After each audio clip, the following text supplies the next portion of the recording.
Hi, everyone. Welcome to the Parenting Pickup, a podcast simply made to help families with trending topics and so much more.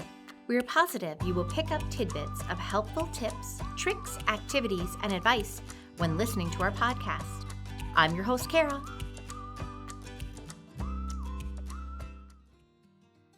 We're excited to have Steph Schmidt joining us today. Steph is a district curriculum coordinator at New Horizon Academy, and she's here to talk about all things potty training. We know potty training is a big step for kids and their parents. Many parents are unsure about when to start toilet training or potty training, and not all children are ready at the same age. So I'm thrilled that Steph is here to share some secrets to potty training success. So welcome, Steph. Thank you for having me. Yeah, we're so excited to have you here. So I'm just going to start off. What signs should parents look for to know their child is ready to begin potty training? Yeah, absolutely. So there are a few skills and tools that we want children to have before you start this process. At New Horizon Academy, we use conscious discipline as a social and emotional learning tool. So one important aspect of conscious discipline is that your kiddo is willing. Your child needs to be willing to start this journey. And if they aren't willing, parents will see a lot of resistance. And in the end, it could make the process take a little longer.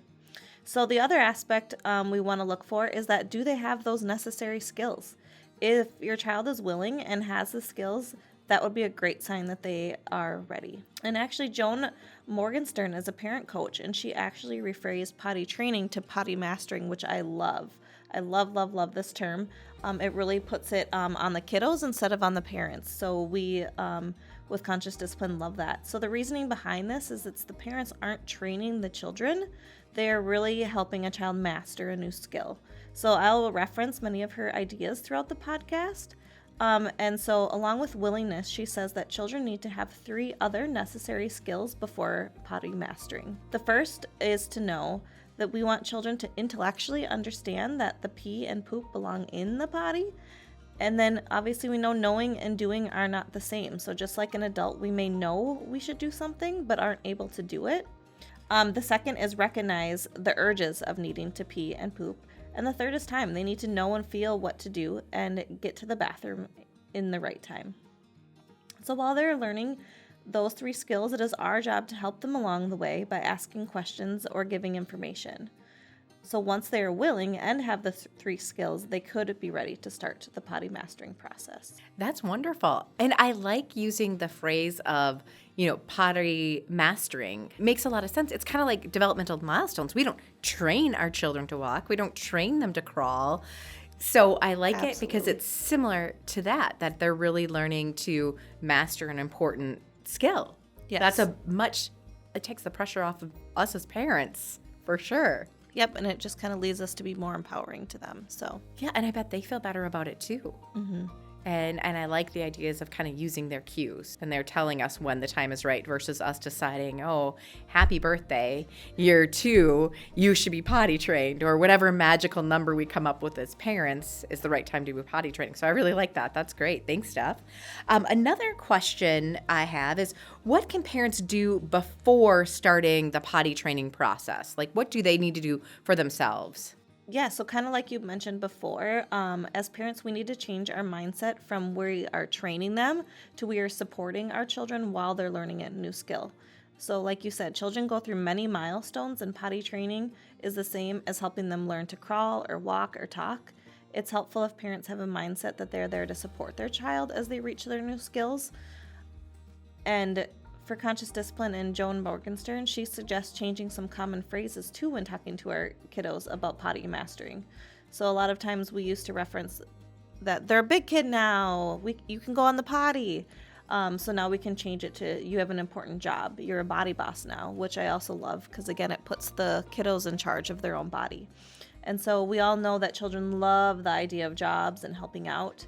They are able to feel the importance of this. So if we explain that they have a job of being a body boss, they must first listen to their body to know if they need to pee and poop, and then put the pee and poop in the potty.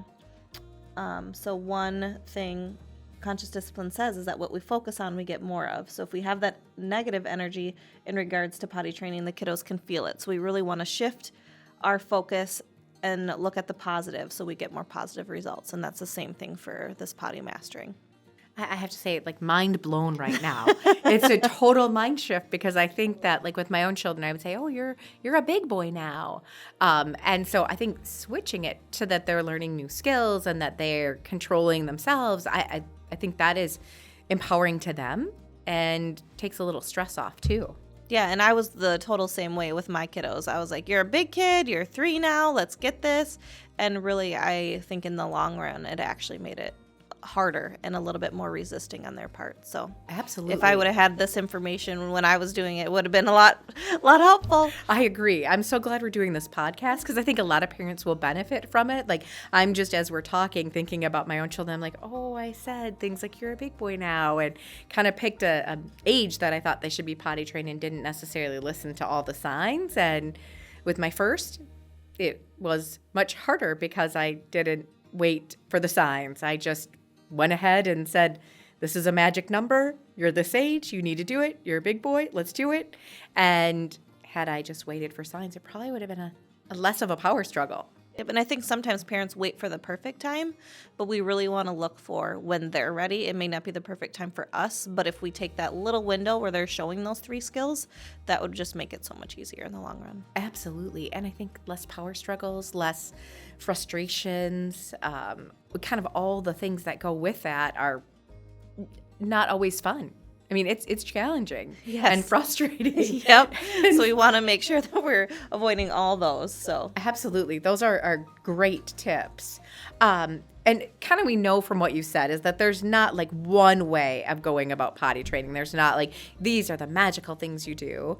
But where would be the best place to start? What do you recommend for that? I think before you even start to think about potty training, you want to make sure that the message, like we talked about regarding potty training, is positive. We know that all toddlers are even, 12 months and a little older are so curious about what happens when you go to the bathroom as parents.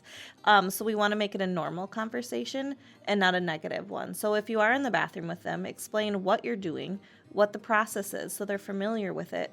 Them seeing you do it and that it isn't a scary process will benefit for them when it's their time.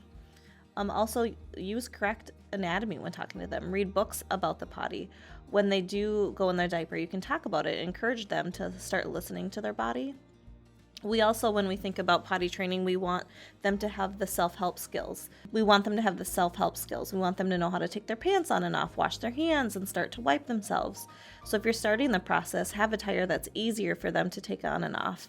We want to have those like looser pants and, avoiding all the buttons and snaps and things like that. We want children to feel successful, and if they're able to do something simple like take their pants on and off, we can celebrate them and that accomplishment. If you do choose pull-ups, it's a lot easier to have the pull-tear ones on the sides, especially for child care providers. Those ones are a lot easier. But people have so many different ideas on how to potty train, and not one is right or wrong. It's just really going to come down to the adult's mindset first, and that it's positive for these kiddos. One thing we can also do is shift our language when talking to our kiddos when they're working on the process. So instead of saying, I need you to go to the potty now, it's important to use the potty right now. We could change it to telling them why it's important to use it and then explaining, we're going for a car ride, so we won't be able to stop. That's really wonderful advice in terms of thinking about looking at it positively and kind of shifting, we need to go to the potty right now, and helping explain the why. I like that we're going for a long car ride, we won't be able to stop. That would be much more helpful for the child. Those are all really lovely tips, and I think you shared some great, helpful things that parents will just learn so much from. I hope so. That's great.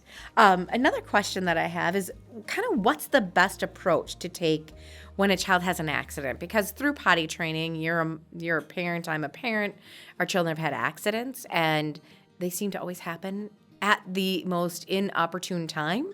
I mean, always. Like when you're like, oh no, not right now, not here. So what advice do you have around accidents? Like, how should we handle that as parents? Yeah, accidents are really hard. They're frustrating for the kiddo and they're frustrating for parents. But it also goes back to that patience and that positive mindset. Unfortunately, potty training, when we don't really think about it, can actually be the first time a child feels shame. And that's really sad, and you don't really think about it, but it really can be, because it depends on how you approach that situation when the kiddo does have an accident. So a lot of times, if the kiddo feels shame, that could actually lead to performance anxiety. And that is really the first time that they're realizing that they're either disappointing or that we are kind of shaming them. So, and obviously that is the last thing we want our children to go through. So again, it goes back to, we want children to feel empowered and know that their parents and caregivers are their cheerleaders. If your child does have an accident, just be encouraging and telling them that learning new skills can take a little bit and that it's okay. Accidents are necessary, and it helps build these skills for the futures. Children can feel our energy, and in that moment, if we feel frustrated, they're going to feed off of that, and it's just going to lead to that, pairing the two together, that if I have an accident, my parent will be frustrated, but if we kind of just take a minute, take a breath and say, I just need a minute, walk away, compose yourself, and then go back to the situation and just talk to your child and just tell them it's okay, we all have accidents, we'll try again, and helping them just feel comfortable in that situation and that mistakes are okay, and just helping them feel empowered. I think that is really powerful, thinking about, I never thought about it's the first time they feel shame. Because it's true, because they don't want to have an accident. It's just something that happens. And I never thought about that element of it as a parent, that is the first time they experience that shame. And then if they equate that to us being mad or frustrated, and oftentimes we get mad and frustrated because it happens in the middle of Target or at the grocery store or somewhere where you do not want that to happen. And so I think that's really an interesting way to look at it, for us to just stop and think about parents and to have grace with our child and with ourselves, and to realize, like, okay, this might trigger me right now. I'm really embarrassed or frustrated because this is not the right time for this to happen. Like, I have to get to work. I have a meeting.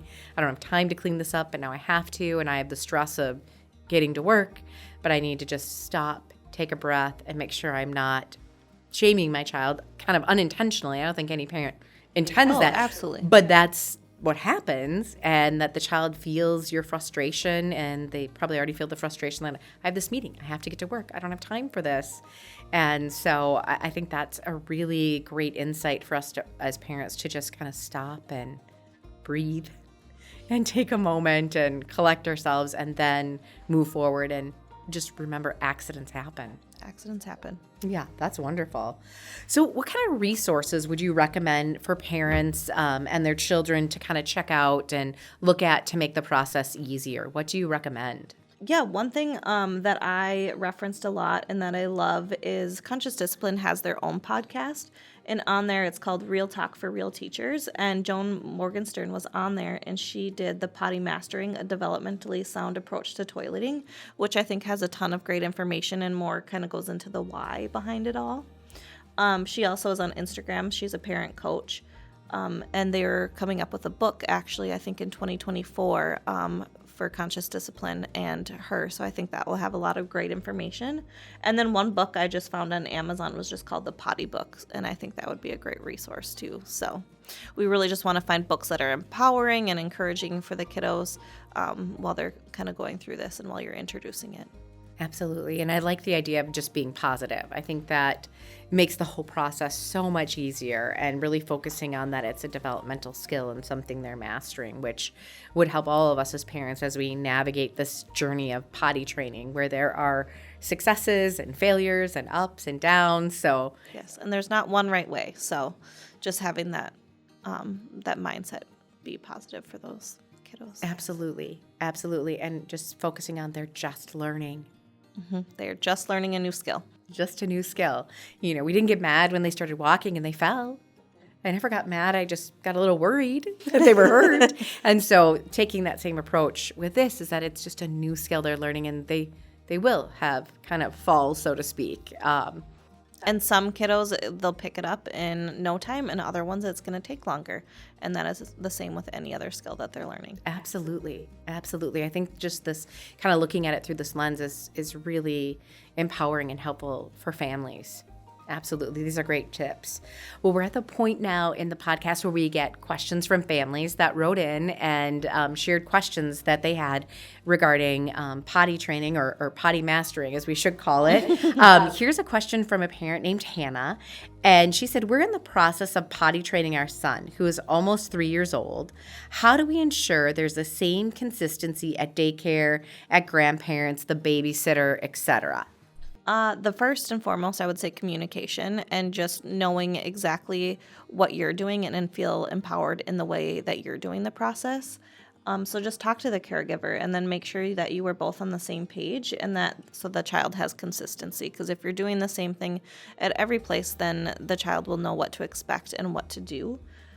Do take into account, though, with child care centers, we do have different regulations and policies per licensing that we do have to follow. So maybe even before starting the potty training process, talk to your child care provider and find out if they have any specific rules, because then maybe that would change your approach at home. So just kind of that way you know the expectations that are involved as well. So I think that's great advice. And personally, I found when my children were in childcare that the teachers were amazing support systems and had so many tricks and tips and hints that they were able to pass on to me because was a new parent and wasn't sure what I was doing, and they could kind of give advice that was really helpful. So I think they're a great ally in the process. Oh, absolutely. We had a teacher, Miss Jade. She knew exactly the whole process, what would work. And she had such great advice. So when we walked in, she's like, nope, they're ready for underwear. And they were fantastic resources. So definitely use your teachers in your classrooms. That's great. That's all wonderful advice. We have another parent that reached out. Keely said, my child is potty trained during the day, but has accidents at night. What should we do? At night, actually, this is so common. Kiddos can have accidents at night through 10.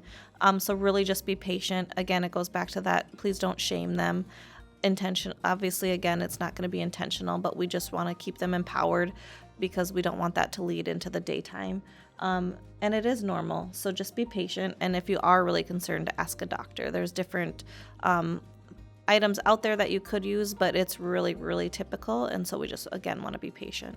And I think that's super helpful for us to know, because the first time when you're your first child, you're not sure and you think, oh my gosh, they are potty trained during the day, but having accidents at night, there must be a problem. But hearing that it is okay up until age 10, there's not a real medical concern until after that, knowing it happens. But as parents that have had a child that had an accident, you're in the sound asleep in the middle of the night, your child comes in, it's not the time you want to be woken up. And of course, you have to change the sheets and do all the things, and it's just a lot. And so I think, again, going back to the advice you gave earlier is so great about being positive, making sure that we're taking that breath and not shaming, because none of us do it intentionally, but it just happens when you're like, oh my gosh, are you kidding me? It's 3 a.m. I'm exhausted, So I think that's really helpful advice for sure. And as you said, pediatricians are always there to answer any deeper questions. So wonderful advice.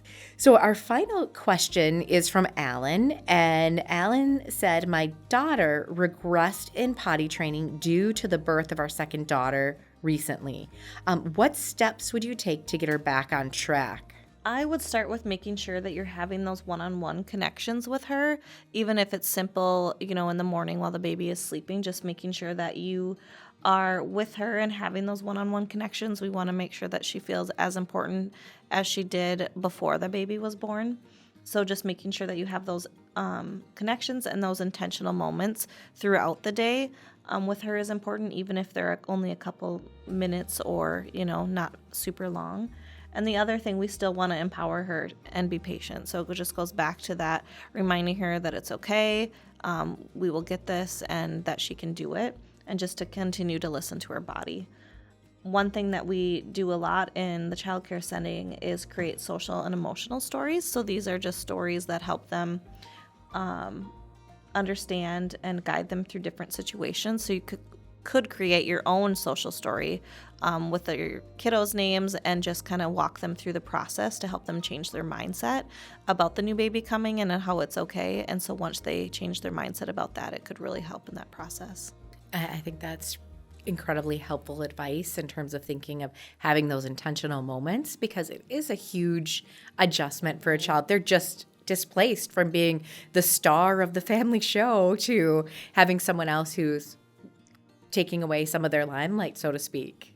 Absolutely. It can be a really hard time. So just making sure that they just feel just as important and empowered. Absolutely. That's wonderful advice. So, Steph, we are so happy that you were here. You were just a wealth of knowledge and helpful hints and tips for families as they navigate, the potty mastering. So I appreciate you being here. Yes, thank you so much for having me. Absolutely. If you want more information on this episode or need access to other resources mentioned, head to our website at newhorizonacademy.net. And if you have questions, please email us at theparentingpickup@nhacademy.net. Thanks for listening.